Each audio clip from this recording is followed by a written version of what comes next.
Hello friends. आज का जो हमारा नया टॉपिक है वो है प्लाज्मोडियम, जिसको हम लोग बोलते हैं मलेरिया परजीवी।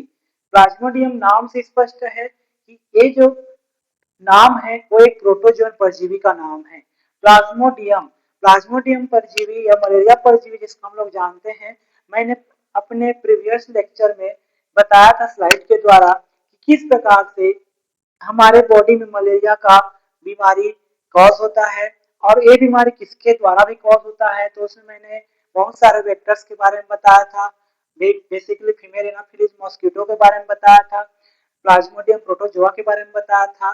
तो उसके अलावा हम प्लाज्मोडियम के परजीवी के जो फैमिली मेंबर्स हैं, जिसमें से मुख्य 5 होते हैं, लेकिन मैं 4 को यहाँ पे डिनोट किया हूँ।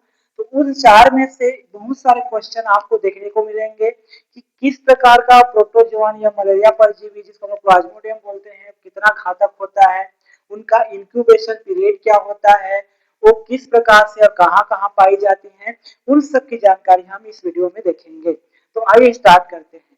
हमारा टॉपिक है प्लाज्मोडियम। प्लाज्मोडियम मतलब ऐसे परजीवी जो मलेरिया कॉज करते हैं, क्योंकि एक प्रोटोजोन से बिलोंग करता है, एक प्रोटोजोन परजीवी होता है, ठीक है, जिसको हम लोग प्लाज्मोडियम बोलते हैं। ये मलेरिया कॉज करता है। इसके वेक्टर का नाम होता है फीमेल एनाफिलीज। क्या मच्छर है? Female Anopheles mosquito. ठीक, याद रखना, जो फीमेल एनाफिलीज मॉस्किटो होता है वो इस प्रोटोजोन परजीवी को हमारे बॉडी में प्रवेश कराता है by the help of biting mechanism. Okay, तो आइए हम प्रोटोजोन परजीवी के फैमिली के मेंबर्स के बारे में जानते हैं। तो सबसे पहले हम आते हैं प्लाज्मोडियम ओवेल। क्या है? सबसे पहले प्लाज्मोडियम ओवेल। इनका जो इंक्यूबेशन पीरियड होता है वो होता है 14 डेज का। 14 डेज मतलब इंक्यूबेशन पीरियड मतलब ऐसा पीरियड जिसमें पहले बार हमारे बॉडी में मलेरिया के सिम्टम नजर आते हैं, तो उनको बोलते हैं हम लोग इंक्यूबेशन पीरियड। ठीक है, तो प्लाज्मोडियम ओवेल जो होता है ये पाया जाता है साउथ अमेरिका और वेस्ट अफ्रीका में। कहाँ पे? साउथ अमेरिका और वेस्ट अफ्रीका में बेसिकली देखने को मिलता है। तो इसके बारे में हमको उतना नहीं स्टडी नहीं करना है। फिर आते हैं हम प्लाज्मोडियम वाइवेक्स, जो हमारे लिए कॉमन है। ठीक, सबसे ज्यादा प्लाज्मोडियम वाइवेक्स हमारे बॉडी के अंदर पाया जाता है। एक मलेरिया परजीवी जो होता है प्लाज्मोडियम वाइवेक्स, इसका भी इंक्यूबेशन पीरियड कितना है? 14 डेज या 14 दिन है, जो पहली बार हमको मलेरिया के लक्षण को दिखाता है हमारे बॉडी के अंदर। प्लाज्मोडियम वाइवेक्स सबसे कॉमन होने वाला मलेरिया होता है इंडिया में। ओके, थर्ड आता है प्लाज्मोडियम मलेरी।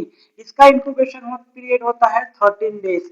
ये भी हमारे देखने को मिलता है बहुत कम। ठीक है, देन आता है सबसे घातक और सबसे हानिकारक मलेरिया परजीवी, जिसका नाम होता है प्लाज्मोडियम फैल्सीपेरम।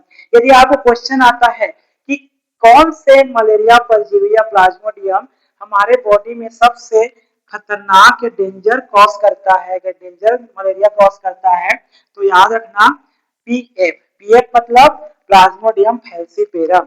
ठीक है, अब इतना घातक क्यों है तो एक एक करके हम देखते हैं। सबसे पहले हम प्लाज्मोडियम वाइवेक्स जो कॉमन होता है सभी बॉडी में लगभग, इसको बोला जाता है बिनाइन टर्सियन मलेरिया।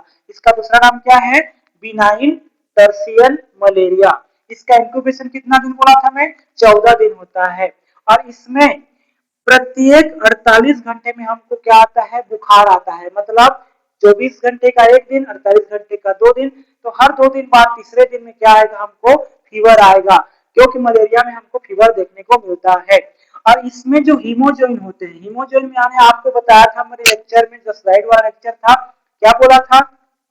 हीमोजोइन जो होता है, हीमोजोइन हीमोग्लोबिन को डिस्ट्रॉय करके, हीमोग्लोबिन को डिस्ट्रॉय करने के बाद जो पिगमेंट ब्लड के अंदर सीक्रेट किया जाता है, जो पिगमेंट मॉलिक्यूल या जो जूस नुमा संरचना ब्लड के अंदर सीक्रेट किया जाता है, इसको बोलते हैं हीमोजोइन। और यही हीमोजोइन होता है, जब ये निकलता है आरबीसी से, तो हमको पहली बार पता चलता है कि हमको मलेरिया का कॉज हुआ है। ठीक, तो हीमोजोइन कैसे प्रकार का होता है? इसमें हल्के भूरे कलर का होता है। तो याद रखिएगा, बिनाइन टर्सियन मलेरिया या प्लाज्मोडियम वाइवेक्स में किस प्रकार का हीमोजोइन पाया जाता है पूछा जाएगा तो लाइट ब्राउन या हल्के भूरे कलर का होता है। अब आते हैं सबसे घातक और सबसे हार्मफुल प्लाज्मोडियम, जिसको नाम होता है पीएफ। पीएफ मतलब प्लाज्मोडियम फैल्सीपेरम। इसको हम लोग बोलते हैं मैलिग्नेंट सेरिब्रल मलेरिया। अब इसको सेरिब्रल वर्ड क्यों आया है? क्योंकि डायरेक्ट हमारे ब्रेन को अफेक्ट डालता है। कहाँ पे अफेक्ट डालता है? हमारे ब्रेन पे। और ऐसे मलेरिया जो हमारा ब्रेन पे मेलिग्नेंट, मेलिग्नेंट मतलब लगातार बढ़ोतरी होते जाना, एक सेल से दूसरे सेल, मतलब एक सेल को खाएगा, आरबीसी को खाया, दूसरे को खाया, तीसरे खाया, चौथे बार लगातार वो बढ़ते जाता है। जैसे मेलिग्नेंट कैंसर होता है, सेम टाइप से मेलिग्नेंट इस प्रकार का सेरिब्रल मलेरिया भी होता है।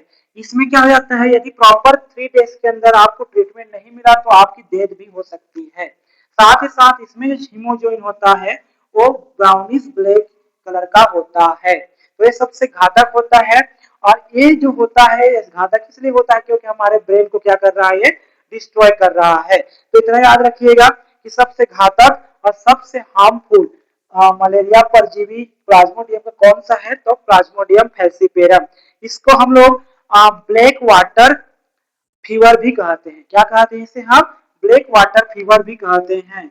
और इसका प्रॉपर ट्रीटमेंट नहीं मिला तो हमारी डेथ भी हो सकती है। तो इस प्रकार हमने 4 प्रकार के मलेरिया परजीवी के बारे में कुछ स्टडी किया। पहला प्लाज्मोडियम ओवेल जो कि साउथ अफ्रीका और वेस्ट अफ्रीका और साउथ अफ्रीका में पाया जाता है। प्लाज्मोडियम वाइवेक्स कॉमन होता है। प्लाज्मोडियम मलेरी जो होता है, ये प्लाज्मोडियम मलेरी मुख्य रूप से क्वार्टन मलेरिया होता है। इसका दूसरा नाम क्या होता है बोलेंगे तो क्वार्टन मलेरिया। क्वार्टन मलेरिया भी बोलते हैं, याद रखिएगा इसको। मतलब क्वार्टन मलेरिया मतलब ऐसे मलेरिया जिनका इंक्यूबेशन पीरियड कितना है, लगभग 28 से 30 दिन का है, मतलब 4 वीक का है। ठीक, प्लाज्मोडियम वाइवेक्स सबसे घातक और सबसे हार्मफुल क्या है, मलेरिया होती है। तो इस प्रकार हमने आज की वीडियो में जाना कि प्लाज्मोडियम के कितने स्पीसीज हैं और ये प्लाज्मोडियम किस प्रकार से हमारे बॉडी को डिस्ट्रॉय करता है और बाद में हमारी मृत्यु हो जाती है। एक नोट पॉइंट याद रखिएगा, जब भी मलेरिया होगा आपको तो आपको डॉक्टर क्या करेगा, रसगुल्ला खाने की सलाह देगा, मीठा प्रोडक्ट खाने की सलाह देगा। क्यों? क्योंकि मलेरिया होता है तो उस दौरान हमारा जो आरबीसी होता है, आरबीसी मतलब रेड ब्लड कार्पल्स या रेड ब्लड सेल, वो डिस्ट्रॉय होने लगते हैं, खत्म होने लगते हैं, जिसके कारण हमारे बॉडी में एनीमिया की शिकायत भी आने लगती है। तो उसको बढ़ाने के लिए, ग्लूकोज लेवल को बढ़ाने के लिए, ताकि प्रॉपर अमाउंट में क्या मेंटेन रहे हमारे बॉडी में, तो उसको बढ़ाने के लिए हम क्या करते हैं, स्वीट प्रोडक्ट खाने की सलाह देता है। तो ये था आज का वीडियो लेक्चर जिसमें हमने पढ़ा प्लाज्मोडियम जो कि एक प्रोटोजोन परजीवी होता है, मलेरिया परजीवी होता है और हमारे बॉडी के अंदर मलेरिया कॉज करता है। Thank you. यदि यह वीडियो आपको अच्छी लगी होगी तो मेरे चैनल को सब्सक्राइब करें, मेरे वीडियो को लाइक करें।